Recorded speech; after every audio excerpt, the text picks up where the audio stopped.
പാകിസ്ഥാൻ വീണ്ടും വെടിനിർത്തൽ കരാർ ലംഘിച്ചിരിക്കുന്നു എന്നുള്ള ഗുരുതരമായ പ്രശ്നമാണ് ഇപ്പോൾ നിലനിൽക്കുന്നത്. ഇന്നത്തെ ദിവസത്തെ സംബന്ധിച്ച് ഏറെ നിർണായകമായിരുന്നു. കാരണം കഴിഞ്ഞ ദിവസങ്ങളൊക്കെ തന്നെയും കണ്ടതാണ് എങ്ങനെയായിരുന്നു പാകിസ്ഥാന്റെ പ്രകോപനം എന്നുള്ളത്. അങ്ങനെ ഇന്ന് നമ്മൾക്ക് മുന്നിലേക്ക് എത്തിയ പ്രധാനപ്പെട്ട വിവരം അത് വെടിനിർത്തൽ നിലവിൽ വന്നിരുന്നു എന്നുള്ളതാണ്. പക്ഷെ നോക്കൂ, കഴിഞ്ഞ ദിവസം നമ്മൾ ഈ സമയത്തെല്ലാം സംസാരിച്ചു കൊണ്ടിരുന്നത് പാകിസ്ഥാന്റെ പ്രകോപനത്തെ കുറിച്ചാണ്. അതേ സമയമായപ്പോൾ വീണ്ടും അതിർത്തി മേഖലകളിൽ പാകിസ്ഥാൻ പ്രകോപനം തുടരുന്നു എന്നുള്ളതാണ്. ഡ്രോണുകൾ എത്തുന്നു, പലയിടത്തും സ്ഫോടന ശബ്ദങ്ങൾ കേട്ടു, ഉഗ്ര ശബ്ദങ്ങൾ കേട്ടു എന്ന് പറയുന്നു, ഷെല്ലിങ്ങുകൾ നടക്കുന്നു എന്ന് പറയുന്നു. ആ രീതിയിലാണ് കാര്യങ്ങൾ. ശ്രീനഗറിലൊക്കെ സ്ഫോടന ശബ്ദം കേട്ടതായുള്ള റിപ്പോർട്ടുകളാണ് പുറത്തു വരുന്നത്. കച്ചിലും ഉദംപൂരിലും ഒക്കെ ഡ്രോണുകൾ എത്തിയിട്ടുണ്ട്. BSF തിരിച്ചടിക്കുന്നു എന്നുള്ള വിവരമാണ് വരുന്നത്. എന്തായാലും നിലവിലെ സാഹചര്യം എന്താണെന്ന് നോക്കാം. അർജുൻ പീതാംബരൻ ഡൽഹിയിൽ നിന്ന് വിവരങ്ങളുമായി ചേരുന്നുണ്ട്. അർജുൻ, പലയിടങ്ങളിലും ഷെല്ലിംഗ് നടക്കുന്നു, ഡ്രോണുകൾ എത്തുന്നു. ഏതെല്ലാം മേഖലകളിലാണ് ഇപ്പോൾ ഈ പ്രകോപനം ഉണ്ടാകുന്നത്? കൂടുതൽ പേരുകൾ, കൂടുതൽ സ്ഥലങ്ങളിലേക്കൊക്കെ എത്തുന്നുണ്ട്. എന്താണ് ഏറ്റവും പുതിയതായിട്ട് അറിയുന്നത്? പൂജ, ഏറ്റവും പ്രധാനമായിട്ടും ജമ്മു കാശ്മീരിൽ തന്നെ വലിയ തോതിൽ ഈ പാകിസ്ഥാന്റെ പ്രകോപനം ഉണ്ടായിട്ടുണ്ട് എന്നുള്ളതാണ്. അതായത് വെടിനിർത്തൽ കരാറിൽ ധാരണയുണ്ടായിട്ട് ഒരു 3 മണിക്കൂർ കഴിയുമ്പോൾ തന്നെ വളരെ വലിയൊരു പ്രകോപനം, അത് ഡ്രോണുകളുടെ രൂപത്തിലും അതുപോലെ തന്നെ ഈ നിയന്ത്രണ രേഖയ്ക്ക് സമീപത്തെ സൈനിക പോസ്റ്റുകൾക്ക് നേരെയുള്ള വെടിവെപ്പിലൂടെയും പാകിസ്ഥാൻ ലംഘിച്ചു എന്നുള്ളതാണ്. അമേരിക്ക ഇടപെട്ട് ഇന്ത്യയും പാകിസ്ഥാനുമായി നടത്തിയ ആ ഒരു കരാർ ധാരണ, അതിനെ പാകിസ്ഥാൻ ബഹുമാനിക്കുന്നില്ല എന്നുള്ളത് ഈ ഒരു ഘട്ടത്തിൽ കാണാൻ സാധിക്കുന്നുണ്ട്. 9 ഇടങ്ങൾ, ജമ്മു കാശ്മീർ താഴ്വരയിൽ മാത്രം 9 ഇടങ്ങളിൽ ഡ്രോണുകൾ കണ്ടതോ അതല്ലെങ്കിൽ പാകിസ്ഥാൻ്റെ ഭാഗത്തു നിന്നും സൈനിക പോസ്റ്റുകൾക്ക് നേരെ വെടിയുതിർത്തതോ ആയിട്ടുണ്ട്. ആ 9 ഇടങ്ങൾ ഞാനൊന്ന് വായിച്ചു പോകാം.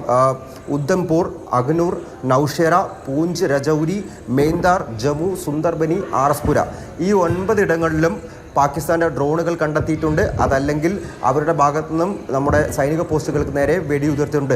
ഇതിന് തിരിച്ചടി ശക്തമായി നൽകിയിരിക്കുന്നു. അതായത് ഡ്രോണുകളെല്ലാം തന്നെ നമ്മുടെ സൈന്യം വെടിവെച്ചിട്ടിട്ടുണ്ട്. ഇതിനോടകം തന്നെ നമ്മുടെ വ്യോമ പ്രതിരോധ മിസൈലുകൾ സജ്ജമായിരുന്നു. അത് ഈ പറയുന്ന ഡ്രോണുകളെല്ലാം നിർവീര്യമാക്കിയിട്ടുണ്ട്. രണ്ടാമത്തെ കാര്യം, BSF ആണ് ഇപ്പോൾ തിരിച്ചടിച്ചുകൊണ്ടിരിക്കുന്നത്. അതായത് പാക് റേഞ്ചേഴ്സിൻ്റെ ഭാഗത്തു നിന്നും വലിയ രീതിയിൽ പ്രകോപനമുണ്ടായി ഈ അതിർത്തിയിൽ നിയന്ത്രണ രേഖയ്ക്ക് സമീപത്ത്. അതിൽ ഏറ്റവും പ്രധാനം അഖ്നൂരിലും പൂഞ്ചിലും രജൌരിയിലുമാണ് ഇത്തരത്തിലുള്ള സ്മാൾ ആംസ് ഫയറിംഗ് ഉണ്ടായിരിക്കുന്നത്. ഷെല്ലിങ്ങിനെ സംബന്ധിച്ചുള്ള റിപ്പോർട്ടുകൾ വരുന്നുണ്ട്. അത് സ്ഥിരീകരിക്കപ്പെട്ടിട്ടില്ല ഈ ഒരു ഘട്ടത്തിലും.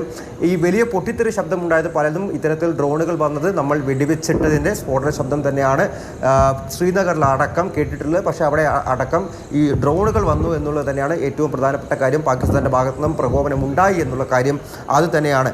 അതിനോടൊപ്പം തന്നെ മറ്റ് സംസ്ഥാനങ്ങളിലേക്കും ഈ ഒരു പ്രകോപനം നീളുന്നുണ്ട്. അത് കച്ച്, അതുപോലെ ബാർമർ, പത്താൻകോട്ട്, ഗുജറാത്തിലേക്കും രാജസ്ഥാൻ്റെ അതിർത്തിയിലേക്കും, ഒപ്പം തന്നെ ജയ്സാൽമീറിലും ഒക്കെ ഉണ്ടായിട്ടുണ്ട്. അതായത് കച്ചിലേക്കും ഈ പറയുന്ന പഞ്ചാബിൻ്റെ അതിർത്തി പ്രദേശങ്ങളിലും രാജസ്ഥാൻ്റെ അതിർത്തി പ്രദേശങ്ങളിലും ഇപ്പോൾ പാകിസ്ഥാൻ്റെ ഡ്രോണുകൾ കണ്ടെത്തിയിരുന്നു.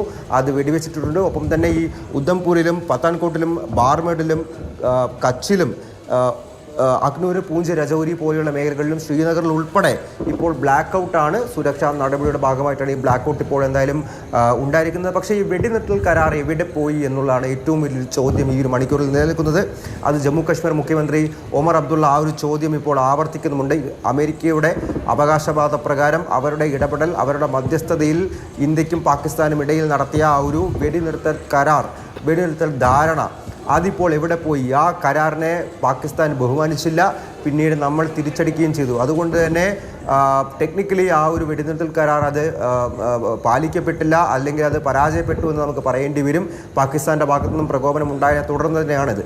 സൈനിക നടപടികൾ നിർത്തിവെക്കുന്നു എന്നുള്ള കാര്യം ഇന്ത്യയും പാകിസ്ഥാനും വ്യക്തമാക്കിയതാണ്. പ്രത്യേകിച്ചും പാകിസ്ഥാൻ്റെ director general of military operations, അവരുടെ ഭാഗത്തു നിന്നും ഒരു ഇനീഷ്യേറ്റീവ് ഉണ്ടായിട്ടാണ് നമ്മളെ ഭാഗത്ത് നിന്ന് ഇന്ത്യയുടെ DGMOയെ വിളിച്ച് സംസാരിക്കുന്നതും പിന്നീട് ഈ വെടിനിർത്തൽ കരാറുമായി ബന്ധപ്പെട്ടിട്ടുള്ള ചർച്ചകളിലേക്ക്, നടപടികളിലേക്ക് കടന്നതും. വൈകിട്ട് 5 മണിയോടുകൂടി വെടിനിർത്തൽ കരാർ നിലവിൽ വന്നു എന്നുള്ള കാര്യം വിക്രം മിശ്രി, നമ്മുടെ വിദേശകാര്യ സെക്രട്ടറി, പറഞ്ഞത്. പക്ഷേ അപ്പോഴും സംയുക്ത